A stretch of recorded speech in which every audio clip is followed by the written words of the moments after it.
2022 সালের জুলাইয়ে পিরোজপুরের নাজিরপুরের বৈঠাকাটা বাজারের খালে শুরু হয় প্রায় 12 মিটার দীর্ঘ সেতুর নির্মাণ কাজ। 2023 সালে 15 জুলাই কাজ শেষ হওয়ার কথা থাকলেও এখনও হয়নি। এর মধ্যে নির্মাণ করা হয়েছে সেতুর মূল অবকাঠামো। তবে সংযোগ সড়ক নির্মাণ না করায় তা ব্যবহার করতে পারছেন না কেউই।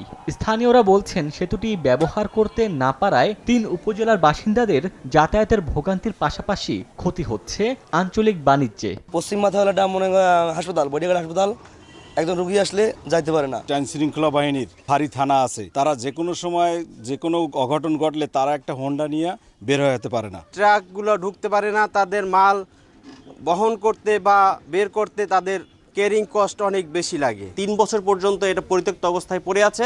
তবে শিগগিরই নির্মাণ কাজ শেষ করার আশ্বাস কর্তৃপক্ষের। এই প্রকল্পের সংশ্লিষ্ট ডিজাইনাররা এসে দেখে গিয়েছে এবং এখানে আমাদের একটা আরসিসি রিটেনিং হলের প্রয়োজন হয়। রিটেনিং হল প্রয়োজনীয়তার কারণে এই ব্রিজটা একটু আমাদের রিভাইজের দেখা দিয়েছে। বৈঠাকাটা বাজারের সেতু নির্মাণে ব্যয় ধরা হয়েছে 2,11,27,000 টাকা।